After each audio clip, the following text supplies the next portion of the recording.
Hello guys, आज का हमारा इम्पोर्टेंट टॉपिक है असबा। पहले हम असबा की फुल फॉर्म देखेंगे। इसका फुल फॉर्म होता है application supported by blocked amount.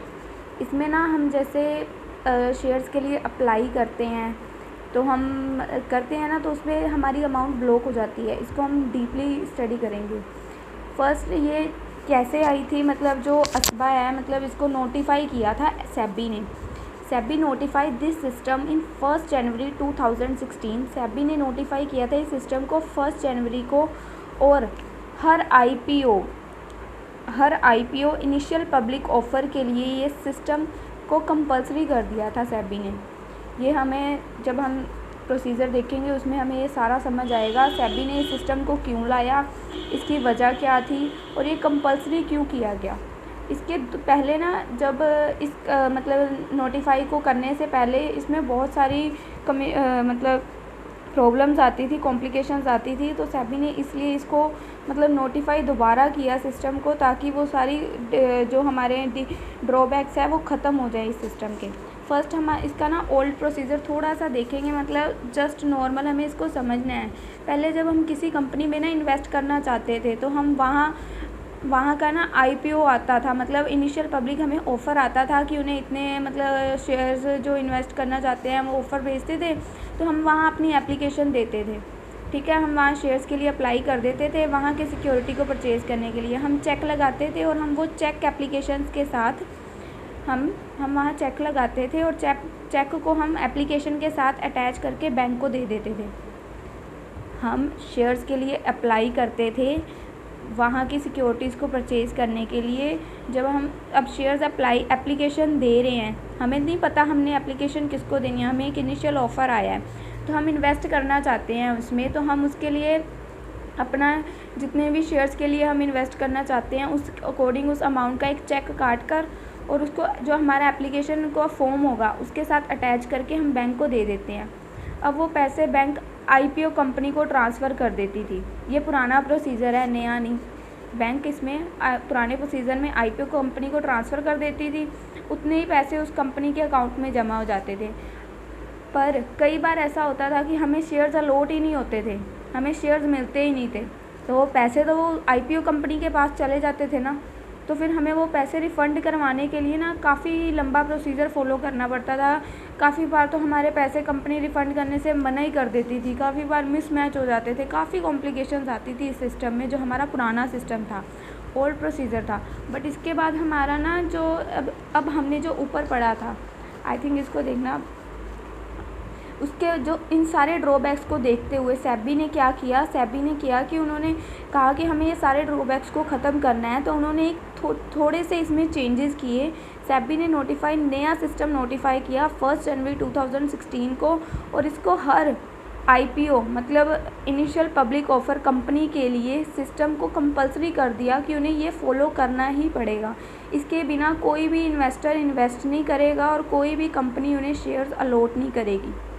Okay, then जो हमारा अब इसमें मेन हम आगे पढ़ेंगे क्या असबा में, इसमें क्या होता है, how to apply for IPO using मतलब आईपीओ कंपनी का नाम था, इनिशियल पब्लिक ऑफ़र को यूज़ करके हम असबा में के लिए अप्लाई कैसे कर सकते हैं। इसमें SEBI has made it compulsory for retail investors. SEBI ने इसको कंपलसरी कर दिया रिटेल इन्वेस्टर्स के लिए, और इसमें ना हमें डिले होगी रिफ़ंड के लिए, और earn interest in saving account. ये जो इतना टॉपिक है हमारा, ये हमारा न्यू प्रोसीजर में हमें समझ आएगा। इसमें हमने पिछले में देखा था ना कि ओल्ड प्रोसीजर में कैसे अप्लाई कर रहा था, उसको कंपलसरी क्यों किया सेबी ने, उसमें डिले फ़ंड में होती थी। जो नया इसमें फ़ंड में डिले नहीं होगी, जो पुराना था वो नई कंपनी के पास चला जाता था अमाउंट, तो उसके ऊपर अब हमें कोई इंटरेस्ट भी नहीं मिलता था। पर जो नया प्रोसीजर है उसमें हमें इंटरेस्ट भी मिलता है। देखते हैं कैसे। फर्स्ट असबा का मीनिंग क्या है, application supported by blocked amount. It is simple and convenient facility for investing. ये एक सिंपल एंड कन्वीनियंट फैसिलिटी है इन्वेस्ट करने के लिए। In this method we are sending our application attached with cheque to bank. इस method में जो ये नया प्रोसीजर है, इसमें भी हम पहले हमें ऑफ़र आएगा कि उतने शेयर्स की ज़रूरत है, तो हम उसके साथ अपनी एप्लीकेशन एक फ़ॉर्म भरेंगे और उसके साथ थोड़े अमाउंट का चेक जो है वो फिल करके अटैच करके बैंक को दे देंगे। ठीक है, हम वो इसमें देखो, इसमें हम अटैच करके चेक को किसको दे रहे हैं, बैंक को। उसमें भी हम बैंक को, नो डाउट बैंक को ही दे रहे थे पुराने प्रोसीजर में, पर उसमें बैंक इमीडिएटली उसको आईपीओ कंपनी को ट्रांसफ़र करी जा रहा था, तो जिसकी वजह से हमें पैसों पे इंटरेस्ट भी नहीं मिल रहा था। पर नए प्रोसीजर में सेबी ने क्या नोटिफाई किया कि जो ये पैसे बैंक के पास रहे हैं, जब तक जो कंपनी है वो शेयर्स है जो इन्वेस्टर को अलॉट नहीं कर देती, तब तक ये पैसे बैंक के पास ही रहेंगे, इसमें उस कंपनी को नहीं मिलेंगे। ये पैसे हमारे अकाउंट में ही रहेंगे, पर बैंक के पास रहेंगे। Money will remain in our account, ठीक है। जब तक आईपीओ कंपनी हमें शेयर्स प्रोवाइड नहीं करती, वो मनी बैंक में हमारे अपने अकाउंट में ही रहेगी, पर बैंक उतना अमाउंट हमें भी निकालने नहीं देगा। मतलब वो अमाउंट हम भी नहीं विड्रॉ कर सकते जब तक, क्योंकि ना जब हम ये एप्लीकेशन फॉर्म भर के बैंक में जमा करवाते हैं, तो जितने अमाउंट का हमारा वो चेक है, उतनी मनी ना बैंक ब्लॉक कर देती है कि वो मनी ना तो आईपीओ कंपनी को मिलेगी और जो ना इन्वेस्टर है उसको मिलेगी, जब तक या तो शेयर्स अलॉट नहीं हो जाते या शेयर्स रिजेक्ट नहीं हो जाते। मतलब कि हमें कुछ भी प्रोवाइड नहीं होता, हमारी मनी अनब्लॉक नहीं होती, क्योंकि जब हम करते हैं ना हमारी मनी ब्लॉक हो जाती है, तब तक इस मनी को कोई भी नहीं छेड़ सकता। ये बैंक में हमारे अपने ही अकाउंट में रहती है और इस पर हमें इंटरेस्ट भी मिलता रहता है।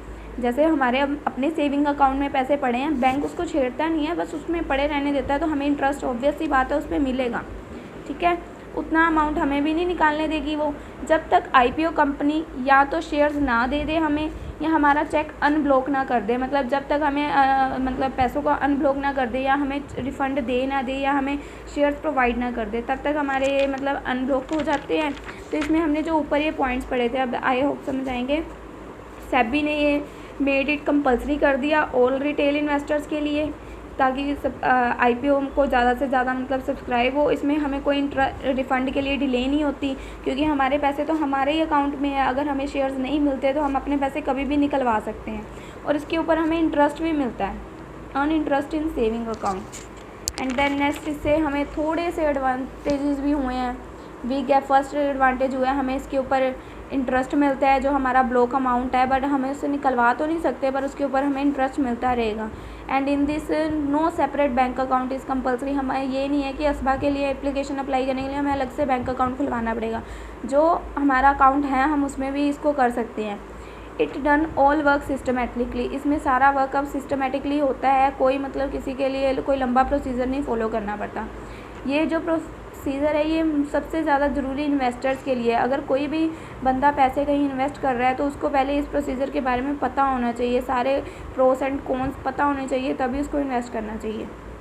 आई होप गाइस क्लियर है। ये टॉपिक थोड़ा सा इम्पोर्टेंट है, इसलिए शॉर्ट में ही समझाया है, बट ये जैसे समझाया है अगर आप बुक्स में से रीड करेंगे ना, तो आई होप आपको 80% क्लियर हो जाएगा। Okay, done for today.